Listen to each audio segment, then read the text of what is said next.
A very good evening, morning, and afternoon to all of who have joined us today. I'm Rashika, and as usual, I'm very glad to be hosting this today. And I think this session will particularly be a very conversational one.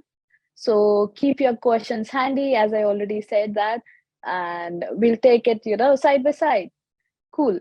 So for the topic of today, we have learned so far about how design is a tool for problem solving, creating valuable products or services, aesthetics, visual identity, and everything. But now it's time to learn, about the business side of it, the entrepreneur side of it, right? It's more than just building the right product. It starts from identifying the market opportunities, translating those ideas into practical and profitable business ventures, and then going down to, going into that feedback loop and, how do you collaborate with team members? It covers all of it. And who is better than Jutta? Jutta is in the industry for more than, I would say, 25 years, and she's an educator, a mentor. She loves to create spaces where creativity flows and people feel safe to look into new ways of thinking. She advocates for collaboration and co creation as the reason we are here on this planet, and is always up for a conversation about ideas. Her focus is always on sharing her personal insights to inspire others to share theirs, creating a peer learning environment that builds community. Juta, a very warm welcome to you, and thank you for doing this workshop. Thank you so much. Very, very happy to be here. And yeah, let's see where the journey is taking us. So let's talk about our ideas, the journey of our ideas. Where do they actually come from? We always talk about creativity, right? When it's about ideas, but it's really hard to capture it. What does it actually mean to be creative? It's not just about us, but it's also about the context we're in, because something can be very creative in a certain environment or country or situation, which is completely normal and not new to you. Right? So how do we actually grasp this creativity? And you see three parameters that I usually use to kind of capture it in a way that you can also describe it to someone so that you can have a conversation about it. And that's what's really important.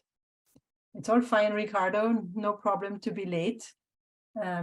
Creativity will help you to catch up. And we are just talking about originality. That's one of the three factors that I find in the word creativity. Thinking out of the box, maybe it's translating something from one context to another and using it there. I do not really like the word box so much because it is somehow tempting to always be caught up in a box.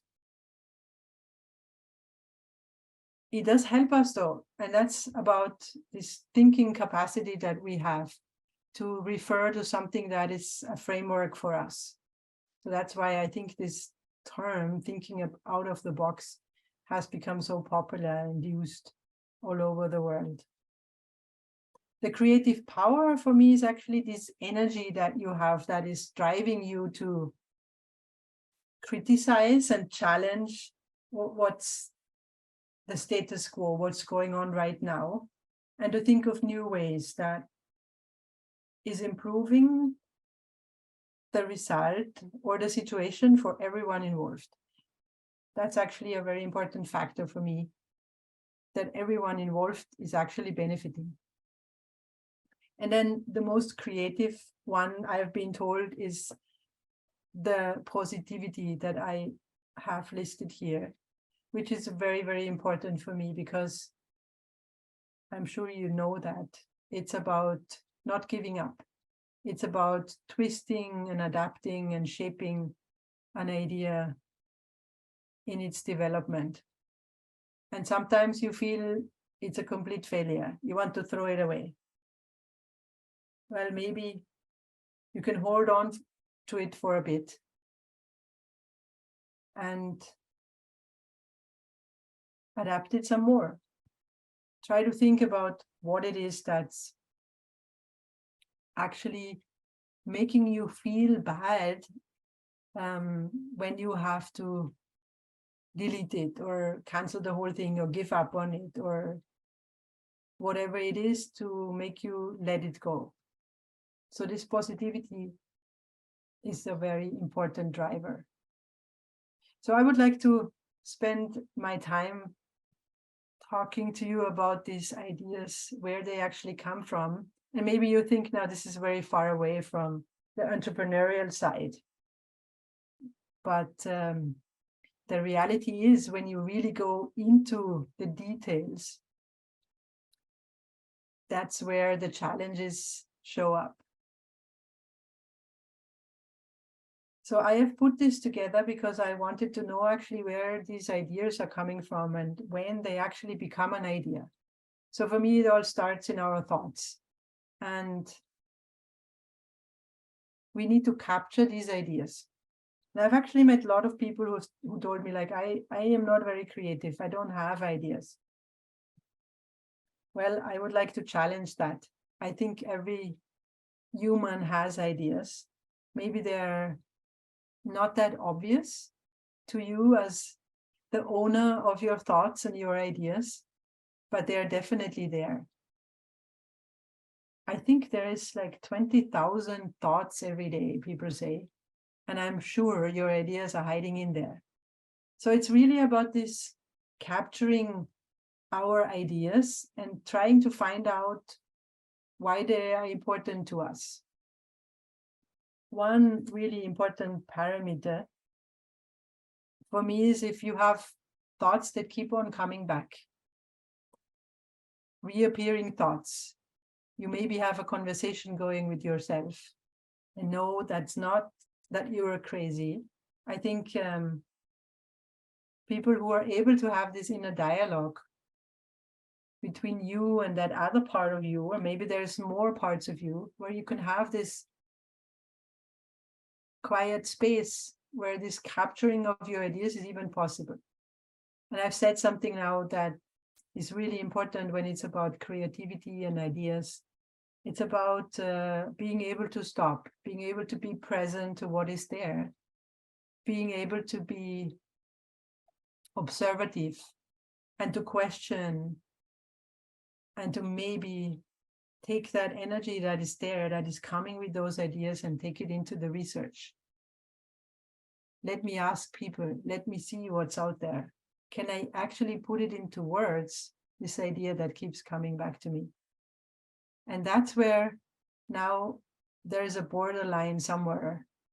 Because when you start sharing it with other people, you have to explain your ideas, you have to be good in storytelling, you have to somehow translate these thoughts that you just had in conversation with yourself and visualize it to other people and find out if it's a crazy idea or if somebody actually would find it interesting and if it would solve something.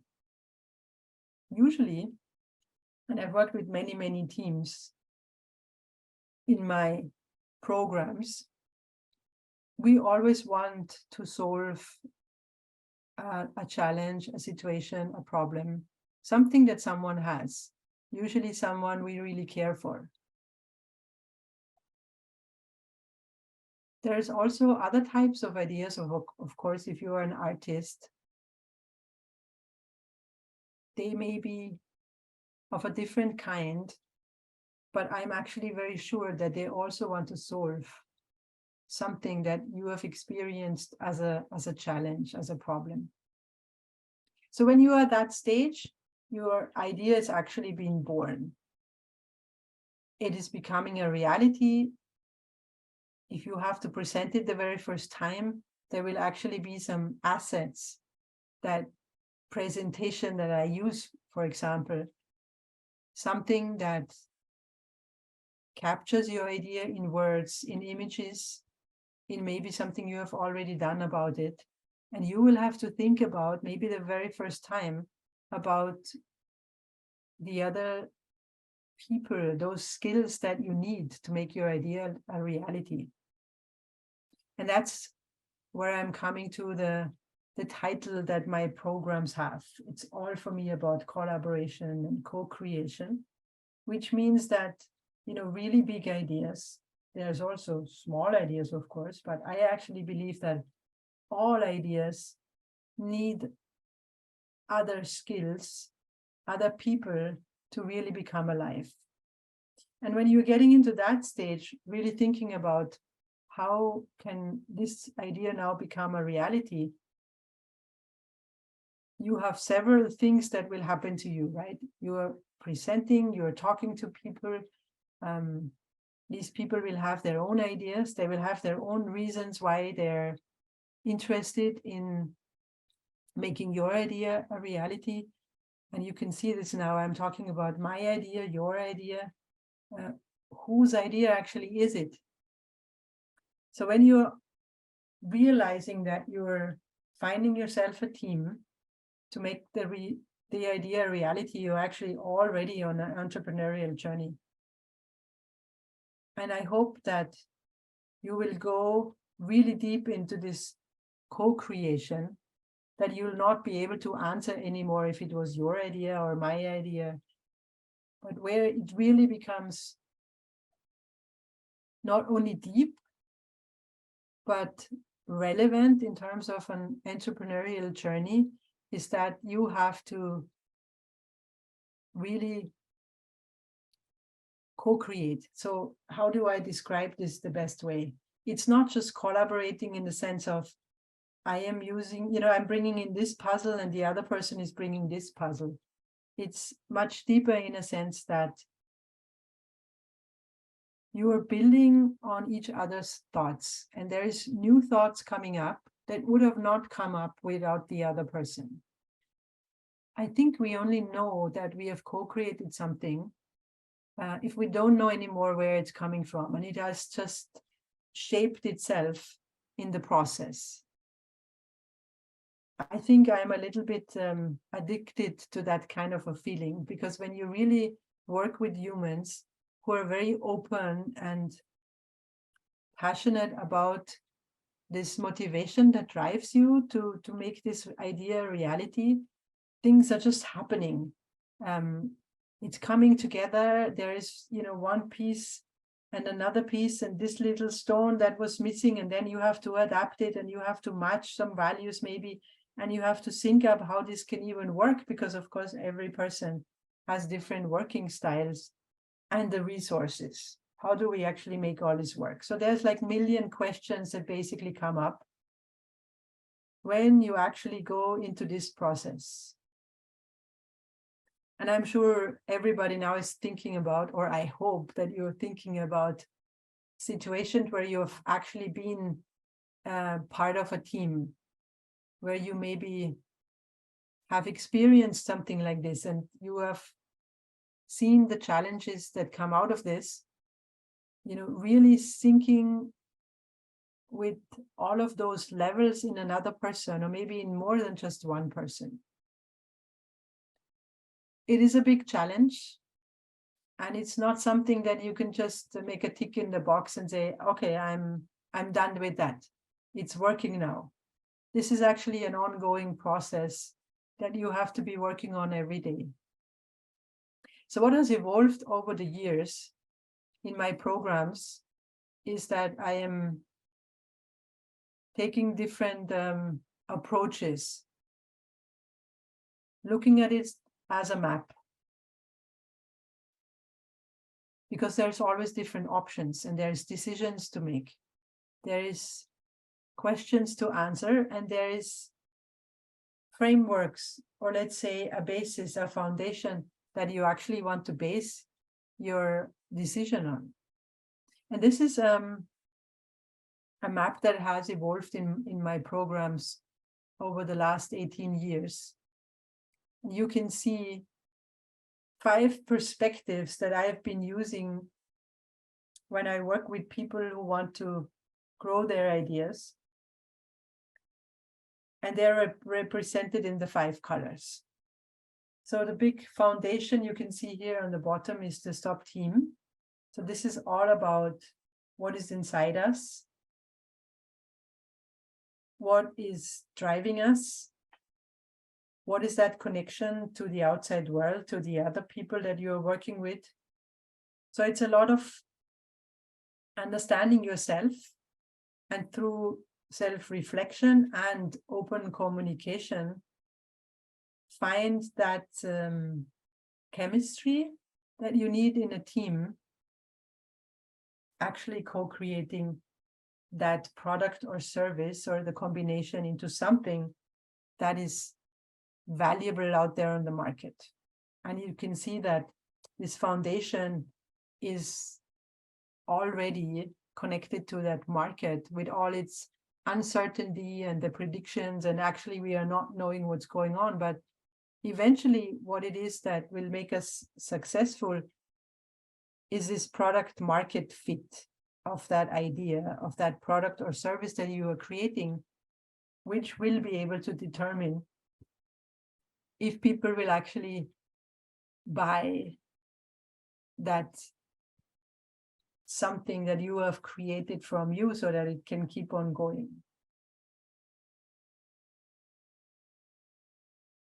I'm just seeing a question coming in from Ricardo. How do I demonstrate the value of an idea to my manager during the co-creation phase? Very good question. This is actually one of the big challenges when you're working in a corporation or in any kind of organization, that this process of creating new ideas or growing these new ideas into products and services is very much rushed and under pressure. If you're still co-creating, you are before that stage where you can actually capture the value of the idea. And for me, this has become very important characteristics of organizations.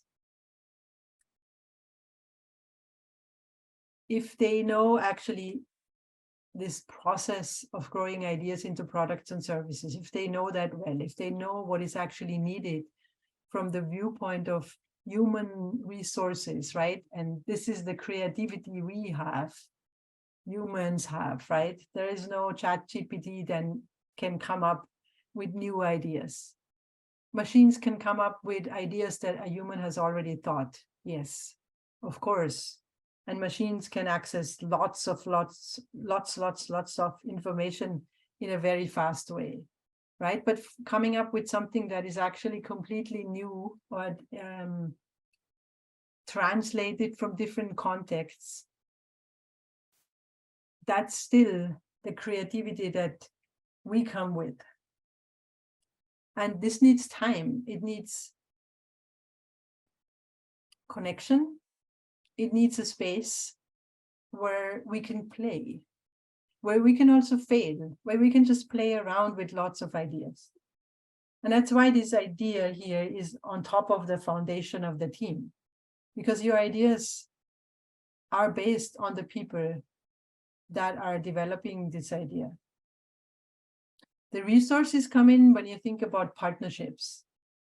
And the business model is all the way here in the middle as that golden formula of how you can tie all these different elements together and come up with a recipe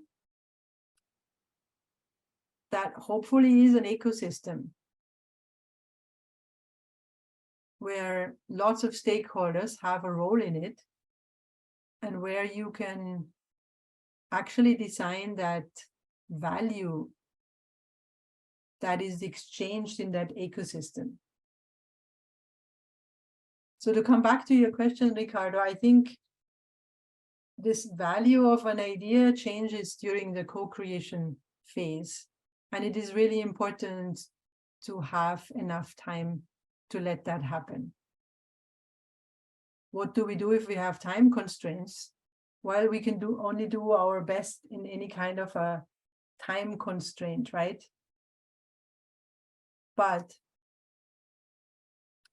in my experience, if you have time constraints, you might not be able to access the entire potential that is actually there.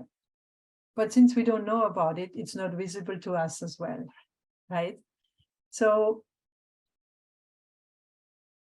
that's this uncertainty that comes with any kind of development of an idea into a product or service.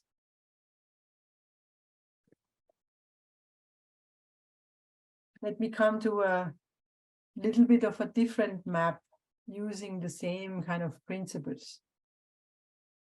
Because in your question, Ricardo, it also is talking about how do I actually translate that to my manager so that he can understand.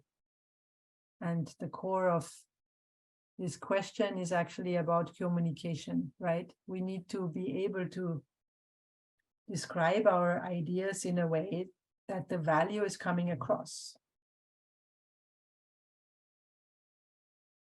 The key in this, I think, is knowing to describe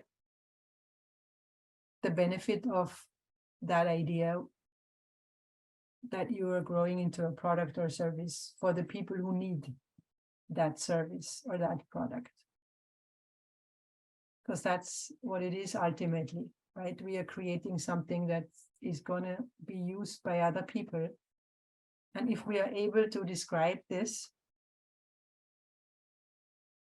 in the context of working in an organization, then the potential of that idea will come across.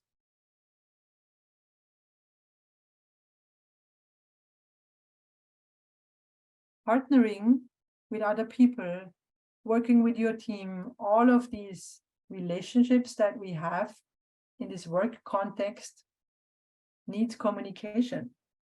And I've seen other workshop topics all around storytelling, right? It's really important to be able to understand and use the right words to hand it over to another group of an audience.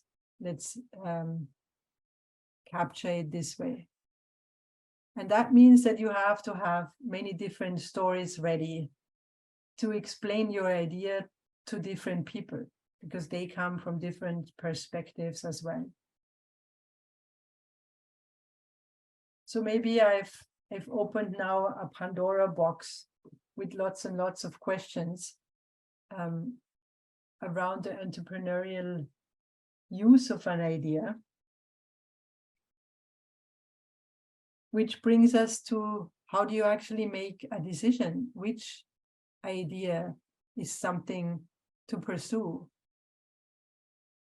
And here again, you have lots of different perspectives, because depending on where you are standing, if you're looking at my map here, maybe you are a partner to someone else who is creating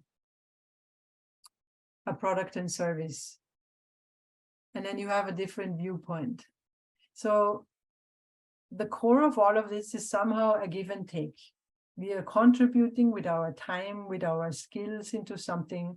We need to be able to understand where we are going, to be able to make the right decisions. So how do we know where we are going? That's actually maybe an easy question. If you're in an organization, the product just needs to generate profits, but that's not the one and only reason I feel products and services should be created.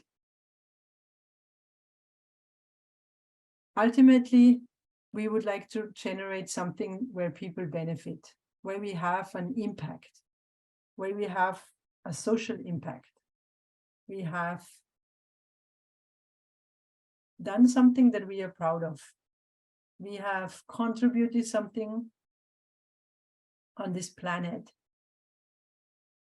that actually has moved something, has shaped something into a different context.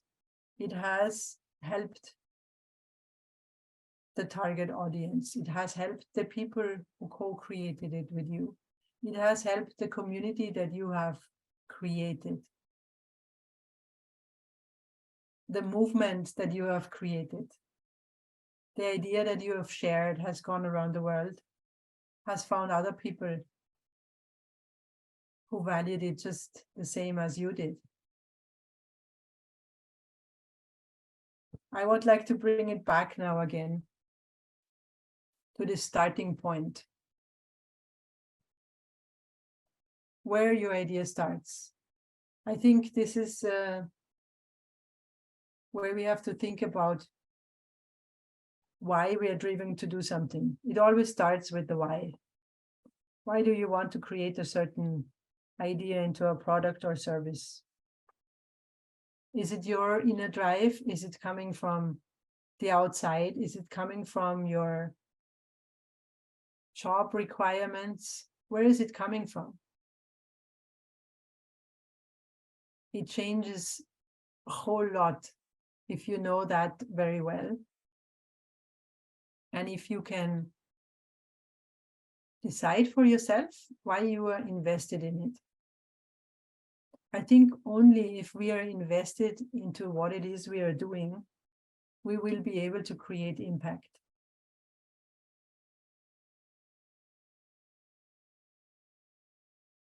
I would like to stop here at this point and go into more interactive ways here of, just understanding this topic from different viewpoints. So let's go Right. into interaction here. Do you have some questions maybe ready already? We do not have as of now, but I think Okay. uh, there's a very touching sentence that you said, that when you go and calculate the impact, or when go back to the drawing board and understand where your idea or the product or service you have created is going. So impact should not just be judged on the basis of the profit, but the impact it has created on a higher level, for the Yes. society, for the for the planet where you are. And because there are so many software out there right now, uh, everyone is trying to achieve the same thing. So how do you differentiate yourself, right? And I think that differentiator is something that sets you apart and put you on the right track, to go and achieve the right thing, right? Achieving also is something which is very vague, but achieving the thing that you passionately follow, uh, I think is something which is my takeaway from all of that, like we have discussed so far. uh, and But how do when we talk about creativity, we talk about ideas, but there's always that gray area where we are stuck. How do you, in your experience, has uh, I would say conquered it, or how do you have conquered it for you? This is very interesting, to feel stuck. Rashika, yeah, this is usually I think when we are stuck somewhere, there is really a big door to open, and something is holding us back, or some experience, always from the past, is somehow scaring us. We are afraid of something that comes when we do that next step, right? And I feel this, it's about the speed of life at this as well, what we are talking about now. And maybe, people feel this is very, very philosophical, and there's, the practical impact of talking about all of this is not really existent. And I think especially in engineering, when you talk about software development, it's all about, hey, how can we get this done, right? And this is not working and that is not working. And somehow, in many, many projects that I've been in, people just forget to ask the question, why are we actually doing this? Is this of any value for anyone, later on? And if you explain it to your grandma, she's like, just, I have no idea what you are talking about. And maybe we should listen to this, right? Because it's like, Right. we're just creating so many things that actually don't fit into our days anymore, right? There's so many tools out there, and it's so hard to get users to use our tools, right? If you're standing now on the other side, just imagine you are a successful entrepreneur, and you are already. So it's like, why are we doing this, right? So I Right. think we Right. need to get into this higher questions to understand what is actually driving us, because that's where the product really changes and shapes in a way that makes you unique, then, because you have a bigger goal in mind. You actually Right. want to do real life impact, and it's not just something digital, right? Something that Right. doesn't translate into actual results in terms of you can touch it by hand, right? I think Right. we need to have this connection again between Hmm. our digital worlds and the real world, and that's why, for Right. me, nature is really important.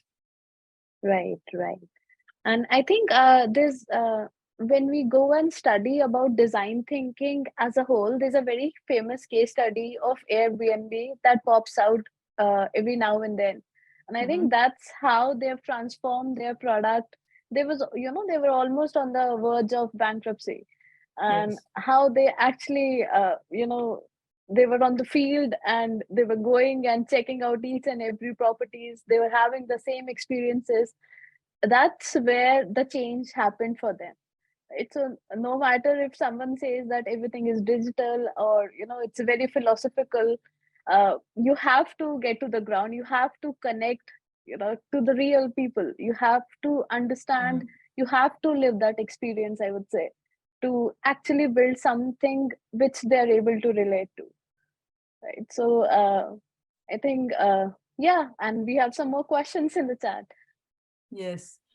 Yes, a very good example, Rashika. We can keep on coming back to always, because Airbnb also, I think they went to many, many, many investors and Right. they were turned down because nobody Right. could imagine that someone would rent out a room in your house to a complete stranger, right? Right. So, Right. but there was the right time. There was people who maybe wanted to meet people, or they needed the money. There's a certain timing that needs to be right as well. So how do you even know if it's the right timing for your idea? Correct. Correct. There's a Cool. question So, around teamwork, right? right, from Isabella. Yeah. Yeah, How that's we handle the teamwork situation and handle different opinions before we face different questions from partnership stage.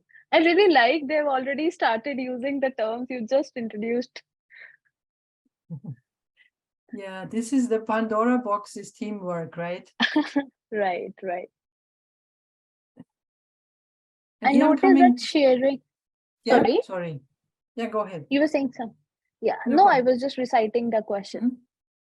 Mhm. And is that sharing in internal team is also hard? Secondly, is it okay not to be sure with a jumble of ideas and ask for help from manager? We're really glad to share a bit from your experience. Okay, there's two parts to this. So first, the Pandora box, right? The teamwork. And that's why I want to come back again to this higher questions in the sense of values, right? If we put it into the business context, we always speak about values. I can give you an example. I think it is really, really important to know what are the main values of the people you work with. And I give you an example why this is really important. One of my values is freedom. I really want everyone on this earth to have choices. That's what's freedom for me, so that everyone can decide by themselves what's best for them, right? But you also need to know, how does this value of freedom actually show up in your work? So I took that and I said, okay, where is do I actually put this freedom inside? And in my programs, it shows up that people have to make a lot of decisions. And that's actually a big problem, so to say, right? I'm teaching at a university, and many young people are used to being told, okay, now you do A, B, C, D, and E. And after that, you have those 10 questions to answer, and then you will have your grade. But that's not how my programs look like. People have to make decisions by themselves, and they're just not used to it. So that's how I understood that any time in my programs, when we are in these beginning weeks, there's a lot of chaos and a lot of frustration as well, because of this fact that I want to give people the freedom to choose. And I didn't recognize that they actually not used to decide. So that needed me to change the communication around this fact so that I can make people feel comfortable telling them there will be chaos at the beginning of my program, and that's okay, because that's life, right? When we are entering into something new, a new job, a new product, a new project, whatever it is, there is chaos. Beginnings are chaos. And I actually love the saying one of my friends and mentors always says. He says, when you do something for the first time, you actually just have to survive it. There's no other goal for you. You just need to survive it. And that is coming from the same perspective, right? So the more time you have to discuss with your team members about what it is they really care for and why they're in this project, even they have been forced because of the work situation to be in the project, it is really important to know why they're invested and why they want to contribute or have to contribute. What are their skills they're bringing? And you have to align in some sort of way. I actually have a certain workshop type where I'd speak about the team dynamics, and people get together talking about certain behaviors or actions that you can actually do when you work together in a team, and really go into the meaning of those words so that there is a connection being established before you actually go and work on an idea. And this really propels you forward because you know where people are coming from, and you have maybe less questions or less arguments about different opinions, because you understand where that other person is coming from and you can relate it to what it is you are saying. So it'll speed up this decision, alignment, synchronization process, and this co-creation way, so that you actually agree on what it is you're doing together in a teamwork situation. But this is, of course, a very complex question why we can have days of workshops together in all the different aspects. But thank you for bringing this up, Isabella. And to your second part of the question, I would definitely always ask help from your manager, because they are also invested in it and they know where it should be going. And the more you can communicate with anybody actually in this context, the more you will understand the task. And I'm sure, people who have been in projects before, that it can go in so many different directions. Even very simple ideas, right? If I don't know what example is coming to my mind now. An app that helps you to book your travels. Well, if you're changing it just a tiny bit and say, well, now it's for a group. It's not for individuals, but for a group. The whole application hopefully changes because there is so many different needs. If this product is made for something to last for a very long time, rather than, okay, we just want to create another cash cow and then we just leave it again because we find a new one. That maybe happens when you're in an industry where the product life cycle is very short, right? Something is developed, it is aging, it is used, and it's gone again. This is completely different if you have a long-term perspective on your product development. Or when the technology is a very complex one that is used, you need to think about how it is being implemented in a very different way.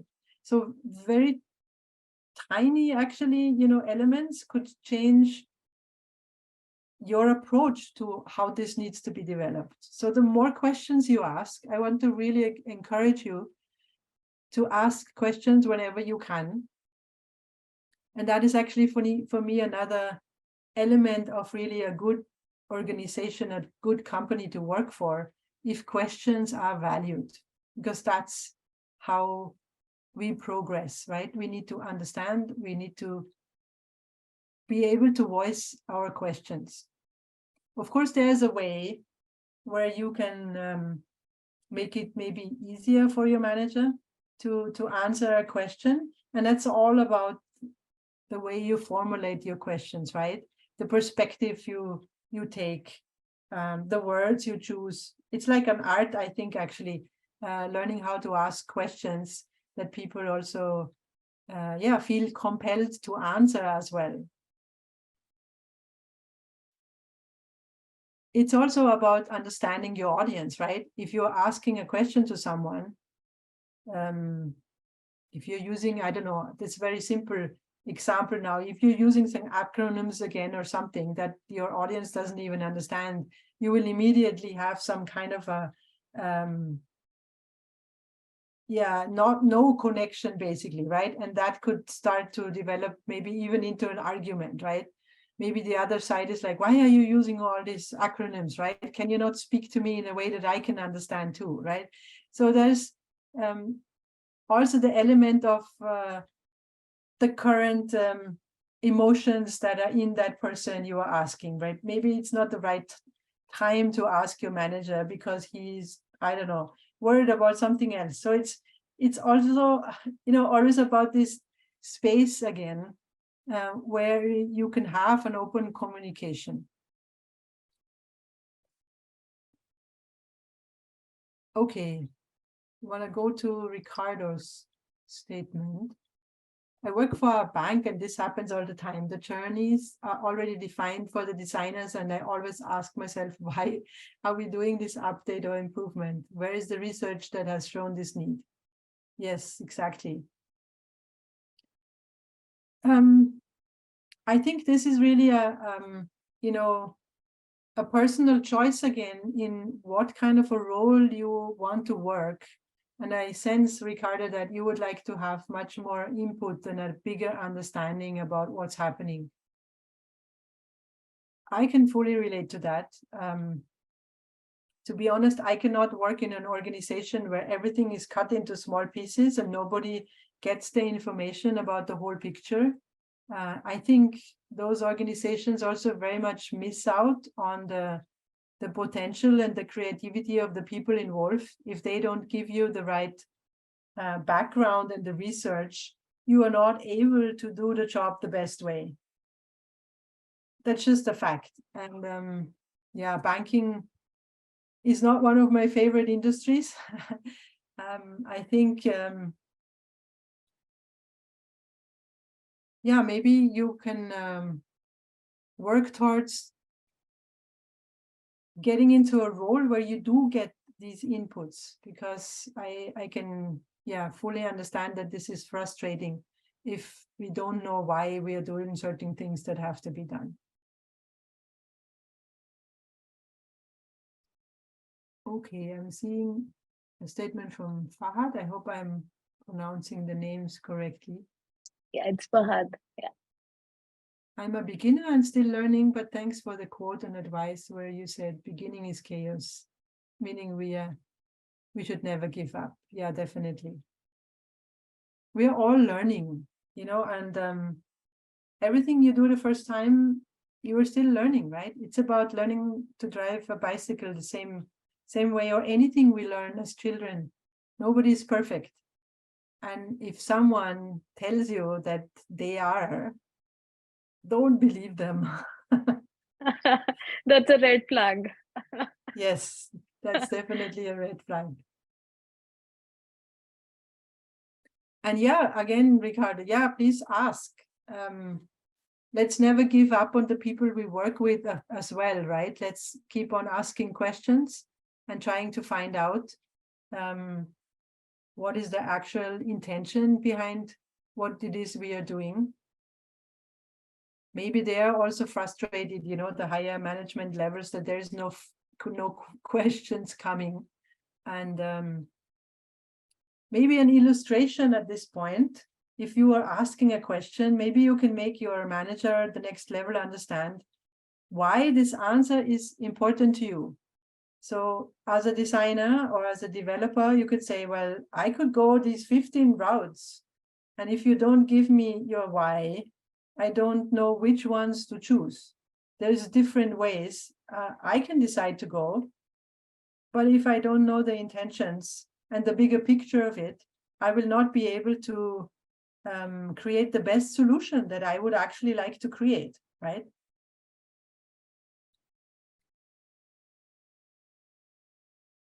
Great. I think we do not have any questions as of now. Maybe you have something, Rashika, that has come up for you in the development of a product service combination, right? Right, right. So I think since you just mentioned that when a team does not communicate with the managers or actually with the people who have created the product, who initiated the idea, it sort of creates a chaos in our heads as well. Are we even doing the right thing? Right? Mm-hmm. Because if nobody is posing or asking questions of figuring out, is it even a correct problem to be solved?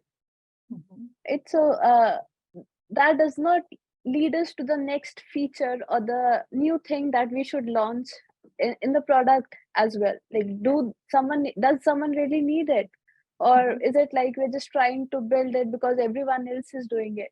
So I think that communication within the team, no matter how small it is, has always helped us build something which we see now. And we just try and do it every now and then. We are not a very big team, we're a small team, we're just trying to just fulfill this mission that education should not always be for the elite. It should be accessible and affordable, right? Mm-hmm. Anyone anywhere can do it. And we've seen the changes that as soon as AI came in, lots of things have changed for us as well, right? With chat gpt, with mid journey and things like that. But uh, and adopting to those things is also not a bad idea, right? How else we would be at the at the top of the curve or in that learning curve if we don't adopt and we just say that, oh, it's going to take the jobs away, right? So that uh, evaluation happens whenever there's a communication within the assuring them, they assure us. So I think it's a two-way story, it's a two-way thing that should always be there for a team or a product to be successful. And it's a very back-end thing which does not look in front of the product, and nobody will ever know that happens, or whatever happens behind running a product or building a product. But building a product needs as much as much research, as much dedication, as much design at an organization level to see or to create the product that all the other users see. So it's two ways. I think that's what I wanted to say. What do you think about it? Definitely, it's a two-way street. And you said something very important also. I think it's about the team size as well, with how many people can we actually go through this process. And Right, it's also my personal preference to work with a small team where you can, really connect on a deep level, right? Where you don't have to maybe constantly also onboard new people into a team. This is actually right, something that is bringing you back to the start. If you have worked with a couple of people really well, right, and then there's a new person on board, it could bring the chaos back. right, um, right. that doesn't mean that, bigger teams or big organizations with lots of teams that work together don't work, but it's definitely a much bigger challenge to set up processes in a way that actually allow the biggest potential to come out. In that context, I've seen self-organization as the one and only concept that works. And that is kind of like, a new situation very often, right? And then you have to start sorting the topics and how certain topics need to be treated. Maybe there's some questions in the development phase that an individual can decide because that person knows what is really important, and those values that are actually need to take shape in the product have been captured. They're written down somewhere. You can go back to it and say, well, we never want to have advertisement in our app. Well, that changes the whole ball game, right? You have to find different ways of making it work. So if that's there, then decisions can be made in a different way. But with bigger questions then, or more, points that actually would change a lot, you would have to, I don't know, run through a much longer process, right? And hearing everybody's opinion about it again before something is changed. And then it's of course about the power structures that are in place, right? If there is, I don't know, a CEO or someone who is ultimately having the choice of something, that again changes everything, right? So do you want to create something that everybody is behind, or that one person has the decision power?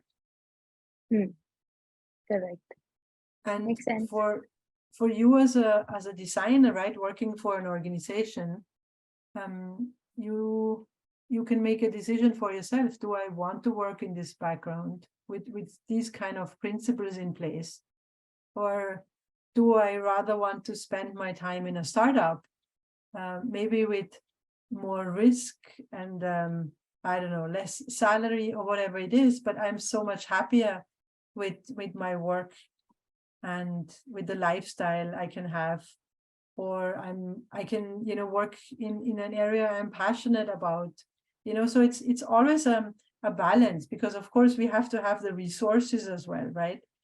We have to be able to be self-sufficient in terms of, we have to have economic self-sufficiency so that we can make different kind of decisions, right? So if you are, I don't know, on the edge of a cliff and somebody asks you to make a decision and otherwise you are thrown down the edge, right? It's like, that's not the situation we want to be in, right? Because we cannot decide in the best way for everybody involved, actually, and of course for us, right? And this is, I think, the main point that I want to always bring across in my programs. There's so many structures and systems running in our lives that we need to change, that actually needs a big change, just like the example you brought, Rashika, with Airbnb, right? I mean, they actually created not just a company or a new service, they really disrupted the market. They turned things upside down. I mean, there's cities where Airbnb is now forbidden or something, because all of the places are just rented out to foreigners coming into the city, and the people living there are not able to afford their apartments anymore, right? So something can also always turn into a different direction. We can imagine something maybe turning around education completely, so that the universities are not needed anymore. We are learning from each other, right? We are helping each other. We need to create those structures that we are able to do things in a different way. I think it's about time to create new ways of doing things that really allow everyone's voice to be heard and people to make their choices, right? So we don't have to dictate or pre-decide. But that needs, of course, a lot of thinking, right? We have to be able to make those decisions for ourselves. And this brings me back again to these higher questions, right? Why are we doing what we are doing? Correct.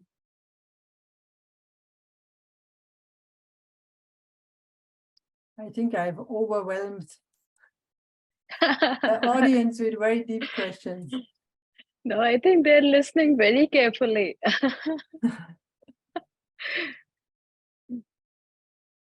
Yeah. Well, we can add one more topic here, since the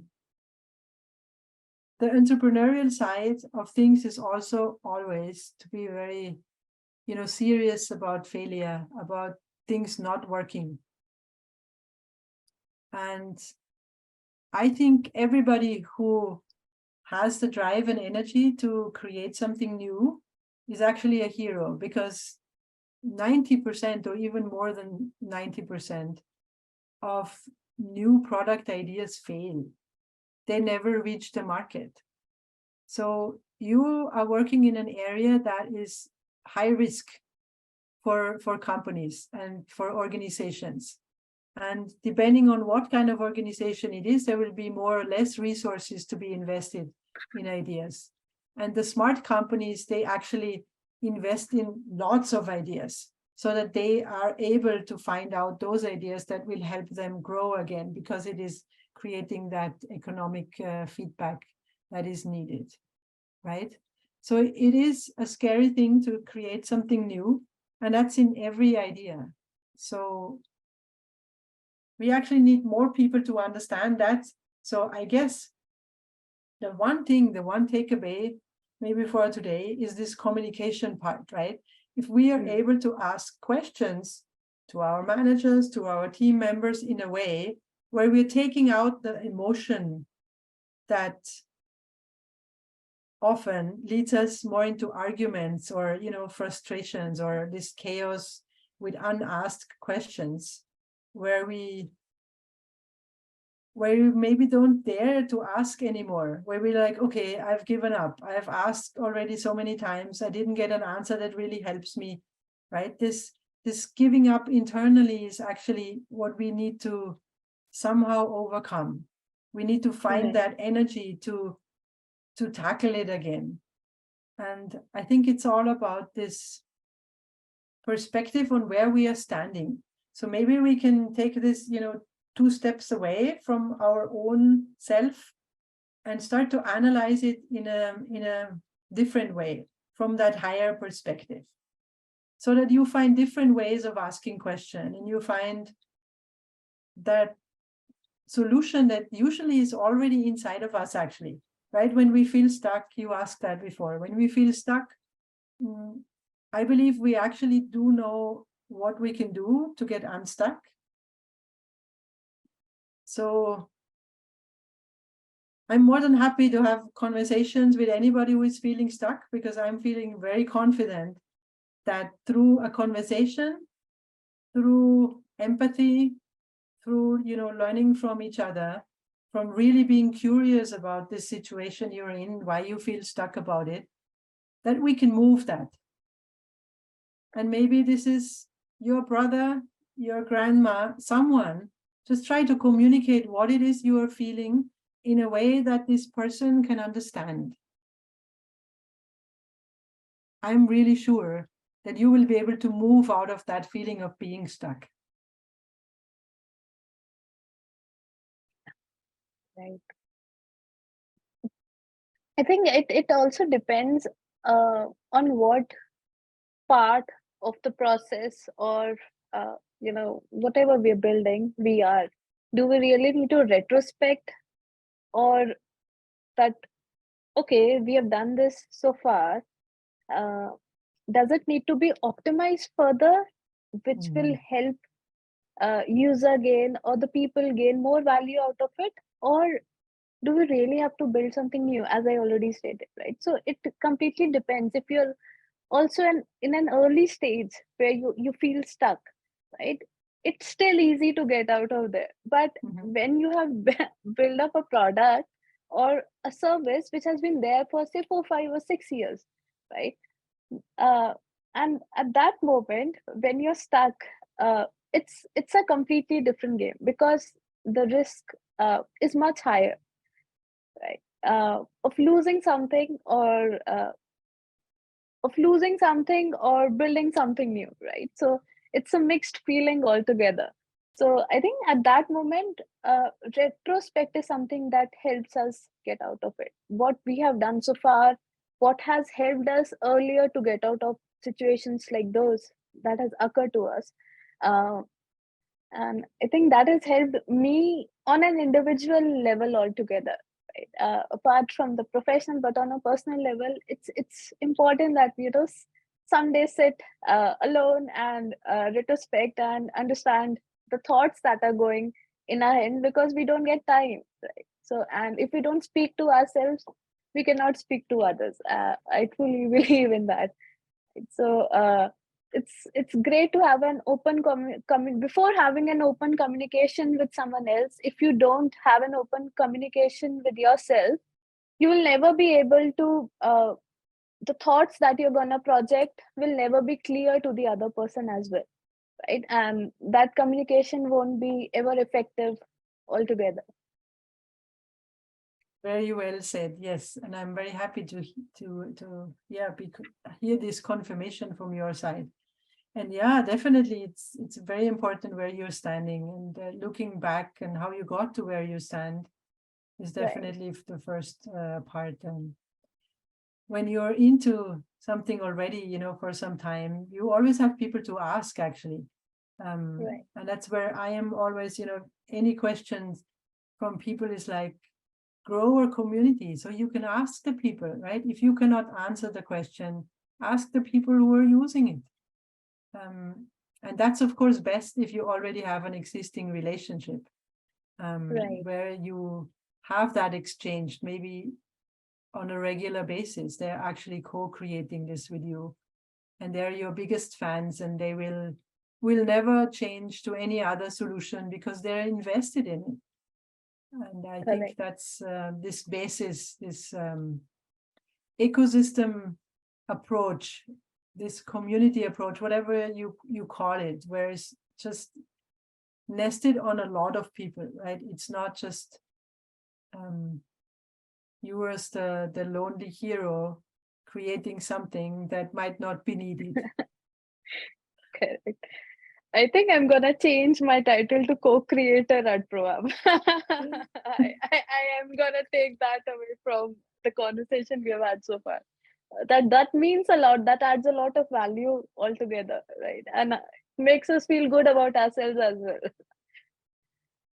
Yeah, you're right. I mean, ultimately for me, it's like we are creating something together with others, right?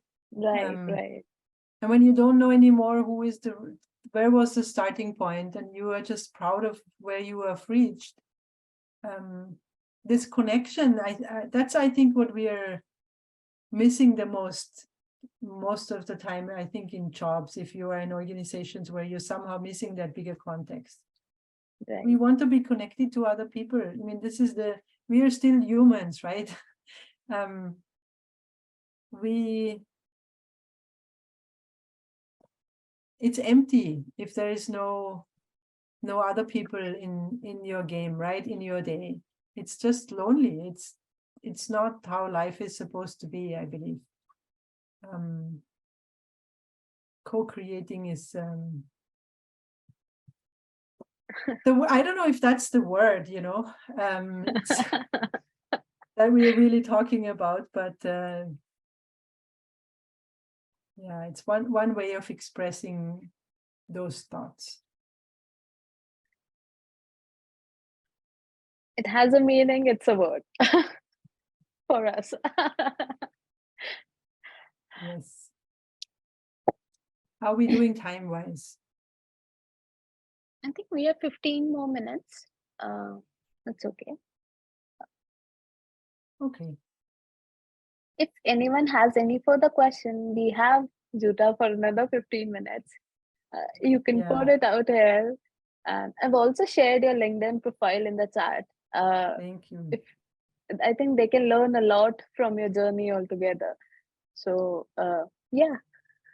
Also, I had one question from you. So, Mhm. what is those five things, or I would say it doesn't depend on the number, but what are the crucial things that you have learned from your journey so far? That this is something that should always happen. Like you've talked about communication, right? That's the most important thing, and I can completely relate with it. But what are some of the other things that uh, you have learned from your experience and you practice it regularly, in your day-to-day work life or maybe in your personal life? Well, the one thing that's really helping me is to stop. I think I have been running through life for some time now, and I've always been running and doing so many things. My mom would always tell me, like, take a break. Why are you working on weekend? Now we are back to that point, actually. But it's not, maybe sometimes it's not a conscious choice that we are, feeling like in this rat race. I mean, that's how it's referred to all the time. But even if you think you're not doing these many things, um, I think we have not noticed how society has formed us to constantly feeling the need to be productive. Otherwise, we don't feel okay with ourselves. I was actually just talking to a friend today. It's like when you do the washing, right? In the end, you have a result. You have clean clothes and you feel, yes, I've done something today. Now, if you translate this into the digital space, right, it's like you constantly have to do something. And that's the one thing I've learned, that I need to really take care of not doing too much, in the sense of finding space to stop and to just try to be present, because that's when those questions are coming up, the doubts, the maybe new ideas. It's this stopping time. If it's meditation, whatever it is you call it, if maybe it's listening to music, but it's being present with something that is not related to work, and that is not related to anything, actually. That makes me feel good. I have not been taking care of that for a very long time, and it resulted in a lot of years of really having to catch up and to do a lot of resting, where it's like I'm still feeling exhausted now. So this is one thing that I'm trying to be conscious of in my daily life. And then there's another one which regards business for me. I've been in lots of beginnings, and I have a lot of stories of failure, of business partnership failure. So I think it is really, really crucial to decide on who you work with. And Mm. it was particularly difficult for me to understand this, because I've been raised by my parents and grandparents in a way that I should be okay with every person.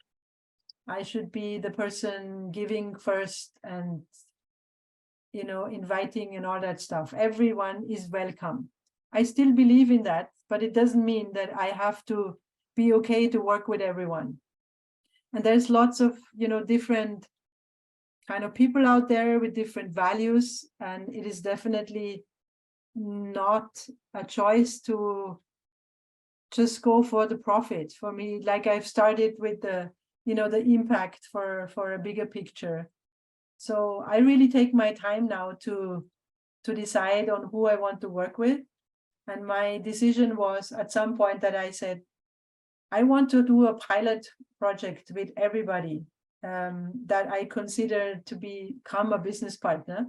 I need to experience how it is to work with someone, to be able to see if that is actually what I can imagine on a longer term basis. And I know this is making me take a lot more time. Things are taking more time for me, but I have decided to be okay with that. I think that's something which, if you value that, it is that you should be doing. And I really appreciate you for that. Not many people have those, the zeal or guts to do it and go ahead and take the time to do a pilot project. So I really appreciate you doing that. I think we have two questions also in the Q&A section Okay.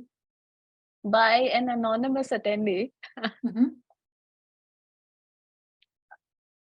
How do you balance the pursuit of commercial success and design integrity in your entrepreneurial journey? Yeah, if I had an answer to this question, I think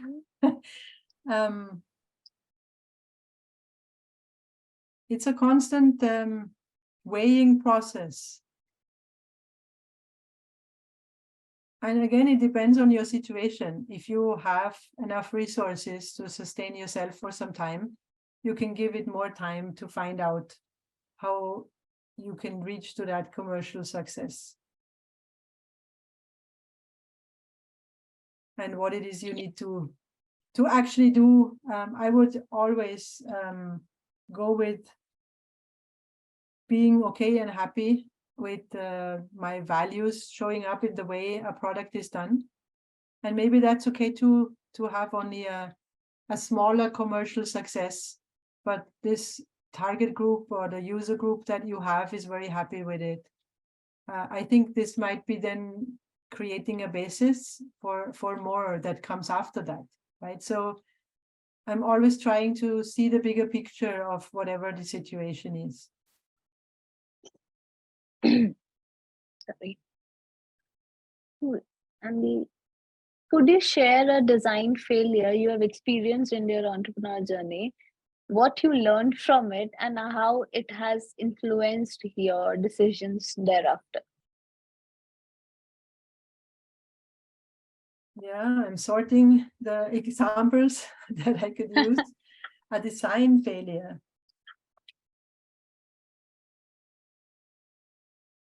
Well, I think it's an ongoing maybe failure for me. When you design your brand, or at least me, I want to feel connected to it. I want to like it myself. But maybe that's not the point in design, right? It's about your audience liking it. So I've definitely designed a lot of things that didn't speak to people. They didn't understand where it is I'm coming from. This is one of my weak points, I would say. I could talk to you about something for hours without coming to that point, right? But I've come to an understanding here that it always needs a third person. If it is something we are very passionate about, and I am selling myself, I am selling the knowledge that I'm sharing. I'm not selling a product that is outside myself that's being shipped to a customer, for example, or a product that someone else has created. So if it's something that is very close to your heart, I think you also have to feel very, very close to it. That connection has to be there, and you have to feel good with it. You have to feel very comfortable with the way that this design looks like. But then you need someone else. You need someone who gives you that feedback, who allows you to see the things the way they are. I hope this is a good enough answer to this question. I think there's a follow-up to that. Can you share any instances where a bold design risk you took as an entrepreneur paid off in unexpected ways?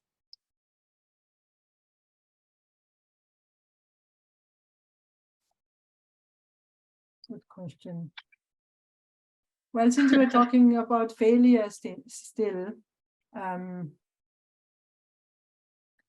think it was a bold move to do so-called fuck up nights. I don't know if you heard about this movement that started in Mexico. It is an evening format where you have speakers that share a failure story on stage, and it's called fuck up night. So it's not really a word that is used or to be used in lots of contexts, right? And it's actually also not something that I would call it, because for me, it's about the learning. So the word should actually capture the learning and not what is happening, right? That failure. We don't want to focus on that negative part. Like I used the word positivity early on, right? We actually want to focus on that learning part, because everything that doesn't work has a golden nugget in it. And I've done this anyway, and I've really enjoyed the process of working with speakers from different areas. And I've learned a lot from it myself. I've learned also to be able to step on stage and to find ways to feel comfortable in front of lots of people that you have never met before. So there's always ways where you can learn in anything that you decide. So whatever you started and you feel like that was maybe not the right thing, again, I'm offering you a conversation to find out that right thing, because I am 200% sure it's in it. Correct.